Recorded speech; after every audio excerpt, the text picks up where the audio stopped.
vamos a ocuparnos en realidad, al comienzo de la semana les contamos la historia de una familia de Río Cuarto, una historia muy local que está muy preocupada porque no encuentra a sus dos nietas. Digamos que el papá se la llevó y no las encuentra. Y a raíz de esto y de la lucha, digamos, por los derechos de los niños, es que estamos en conexión con Gabriela Arias Uriburu, una de las fundadoras de Found Child, una fundación que justamente una ONG que trabaja a nivel internacional por los derechos de los niños. Hola Gabriela, ¿cómo estás? ¿Qué tal? ¿Cómo les va? Buenos días. Disculpen mi voz, pero estoy con una gripe fatal. No, por Escucho favor. bárbaro, ¿eh? Sí. Y gracias por Bueno, qué atenderme bueno. justamente incluso en este estado gripal. Sí. Bueno, contanos, Gabriel, un poco entonces de cómo llegaste vos a Found Child. Bueno, yo tuve una historia que conocen la Argentina y el mundo entero cuando en un divorcio, separándonos con el padre de nuestros hijos en Guatemala, él desaparece con los chicos y, y bueno, a los 3 meses supimos que estaban en Jordania y ahí empezó toda una labor, un trabajo, una odisea, o mi odisea, Ujú. para volver a encontrarme con mis hijos. Y bueno, y ahí descubrí millones de historias, donde por alguna circunstancia, un papá o una mamá, en un momento de divorcio o de separación, se va con los chicos, ¿no?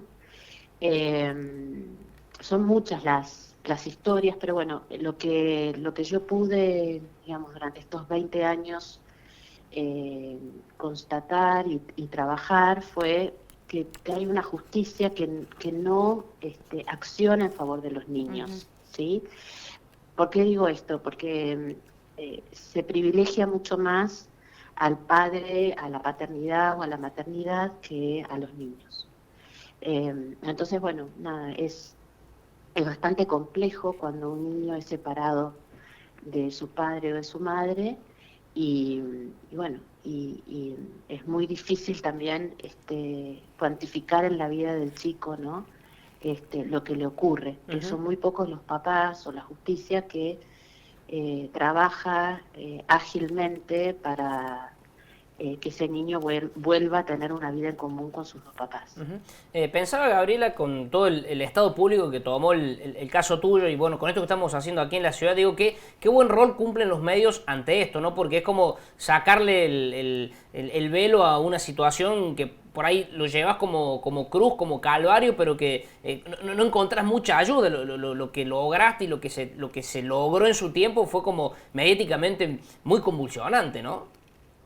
Sí, la verdad es que la historia de nuestros hijos ha creado un nuevo paradigma que primero se situó en ver a los chicos en estas circunstancias, ¿no? Que generalmente cuando sale a los medios o cuando un padre lo relata, te habla de que él está alejado de los hijos, ¿no? Que el otro se los llevó. Pero la historia debería ser contada o debería ser relatada desde 3 chicos o de 2 chicos que han sido llevados por alguno de sus padres y que no ve o no puede ver o no tiene contacto con su mamá y su papá. Entonces, de esa manera, toda la justicia correría tras algo que tiene que ser restaurado en el chico ya, porque son heridas que se van instalando en los chicos de manera bastante, digamos, dolorosa y que después es muy difícil de sanar, ¿no? Lo que yo le recomiendo a los padres que nos contactan es que empiecen a hacer una labor interior. Por eso, bueno, yo tengo escritos muchos libros con respecto a estas herramientas que yo he logrado ir teniendo o ir aprendiendo en estos, en nuestra historia fueron más o menos como 15 años, para que mientras se va restaurando la vida de los chicos, uno pueda permanecer en contacto. Es muy importante poder mediar en la situación más que judicializarla, Ujú. porque, digamos, esta es la primera recomendación que le hago a los padres, ¿no? Porque acá todo papá y toda mamá tiene que poder ver que lo más importante para el niño o para los hijos son sus padres, más allá de las diferencias que pueda haber entre los adultos. Y esto es lo que hay que restaurar en el vínculo con los chicos. Entonces, no dejar en manos de la justicia el vínculo, porque no es la justicia la que vincula a un padre con un hijo. Eso le corresponde a cada papá. Entonces, por eso es muy importante el trabajo personal que pueda desarrollar ese papá para volver a contactar a ese otro papá y empezar, aún en las diferencias, poner en prioridad a los hijos. Y ¿Sí? concretamente, Gabriela, desde Found Child, ¿cómo trabajan esta cuestión? Bueno, es como nosotros lo que hacemos es concientizar a los padres que hay que poner en primera persona a los hijos. Ujú. Es una tarea bastante ardua porque los padres no miran a los hijos cuando hacen estas acciones. Ujú.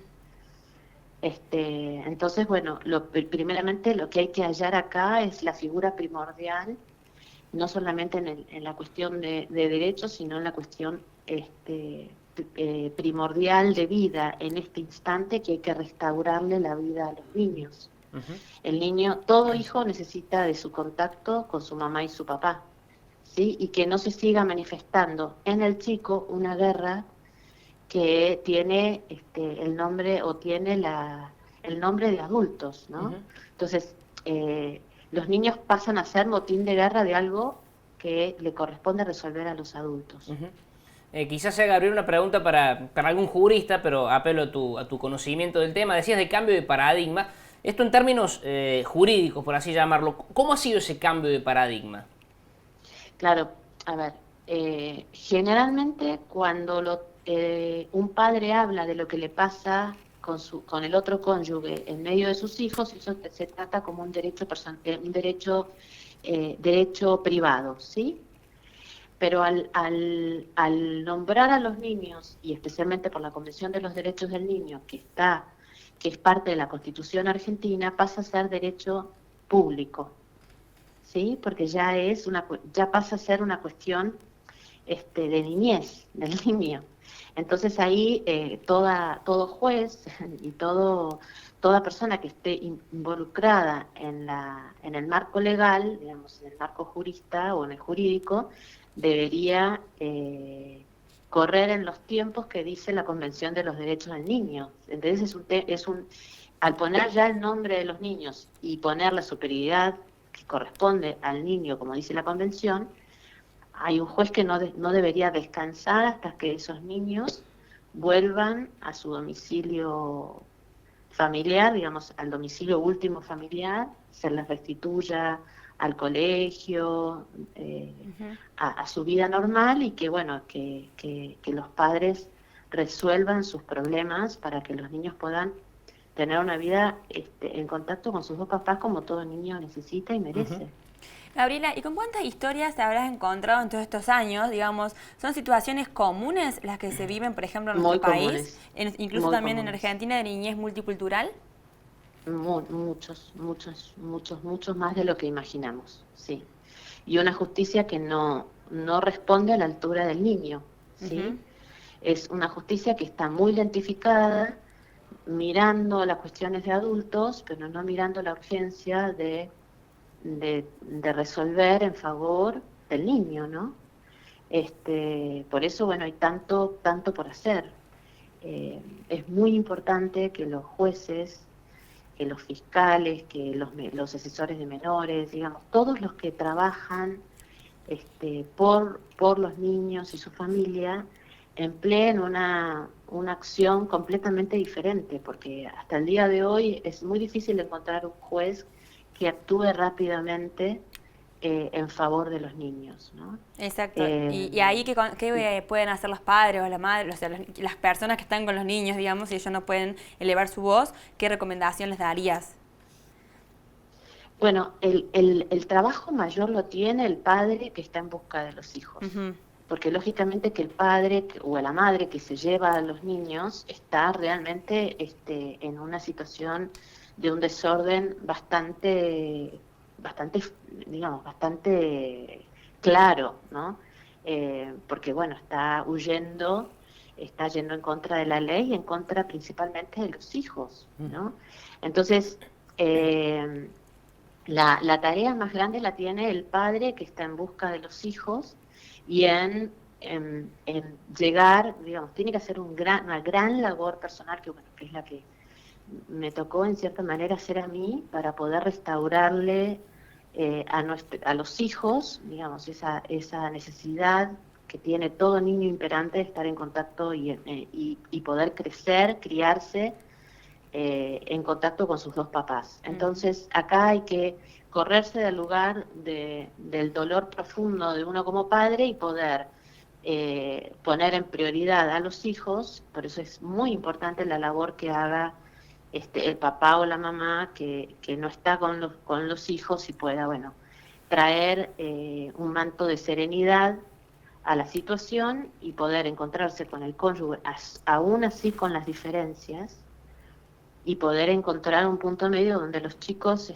no sigan estando en medio en este lugar traumático que los adultos lo ponen, ¿no? Gabriela, te hago mi última pregunta, y esto a título personal tuyo.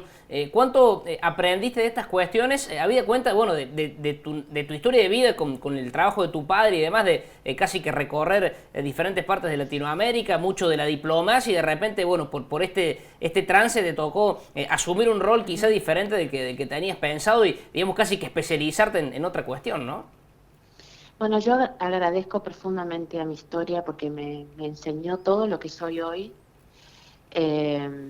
y haber llegado a esta reconciliación o a este reordenamiento familiar en favor de nuestros hijos ha sido para mí realmente mi premio Nobel de la Paz o el premio Nobel de la Paz de la familia, ¿no? Especialmente, y pueden imaginarse lo que ha sido la construcción de Occidente a Oriente, ¿no? Porque a mí me tocó hacer una tarea enorme en Jordania, con otra cultura, con otra forma de vivir y de ser en la vida, ¿no? Entonces, haber llegado a ese lugar, bueno, y que los chicos hoy puedan ir transitando las culturas aún con las dificultades, y bueno, es realmente, por eso te digo que ha sido mi mayor maestría, ¿no? Y que lo cual estoy profundamente agradecida. Y bueno, yo le digo a los padres que me contactan o que nos contactan a través de las fundaciones, estás listo para escuchar lo que tengo para decirte, porque no es un camino de confrontación y de judicialización, sino es un trabajo personal de resolver una cuestión familiar, que generalmente, les voy a decir algo que es bastante nuevo, si querés, que generalmente es una historia que ya viene de nuestros antepasados. Hay algo que ocurrió o con nuestros padres o con nuestros abuelos, que vuelve a presentarse, o sea, que vuelve a repetirse en otra generación. Entonces, es muy importante el trabajo que cada papá haga con su historia de vida, porque un padre que resuelve en su historia está resolviendo en la historia de sus hijos. Y eso los hijos te lo van a agradecer, porque es el capital más grande que le puedes dar a un hijo, es la resolución de una historia que para que ellos también puedan construir de ahí hacia el futuro, ¿no? Una cosa muy importante es que los padres tengan conciencia que todo lo que no resuelven y ponen en peligro a los hijos, eso después tiene un costo enorme en los hijos, enorme, pero enorme, ¿eh? Son chicos que les cuesta el vínculo con la vida, les cuesta el vínculo, bueno, el vínculo con la escuela, con los estudios. O sea, realmente todo papá y toda mamá que está atravesando una situación dolorosa con su hijo están llamados a hacer un camino personal para resolver desde ellos, y en esa resolución desde ellos le resuelven ese presente, ese hijo que, bueno, que va a poder estar en un futuro más, ¿cómo se puede decir?, más sano, ¿no? Es un chico que, bueno, que en su adolescencia va a estar con toda la fuerza de esa resolución de esa historia para poder encarar la vida. Bueno, Gabriela, te agradecemos muchísimo este contacto, a pesar de que estés con tu síndrome gripal. Es muy importante para nosotros contar con tu voz, pero justamente toda tu lucha, bueno, y la voz clara, digamos, que podés aportar en esta materia. Así que, bueno, muchas gracias y bueno, gracias a ustedes. Y muy buenos augurios para todo el camino que sigue. Gracias. Hay algo muy importante que quisiera terminar Ujú. de poner como el punto final y es, los hijos son la unión de papá y mamá y eso es algo que no se puede arrancar, ni dividir, ni poner en contra. Entonces, esa unión es la que le permitió, digamos, la unión de ese hombre y de esa mujer fue lo que le permitió a ese hijo nacer. Entonces es muy importante que un papá o una mamá restablezca ese orden en el hijo. Bueno, listo, Gabriela, te agradecemos por estos minutos. Gracias por Muchas atendernos. gracias. Bueno, Gabriela Arias Uriburu Magui, un muy lindo testimonio, una historia de vida muy fuerte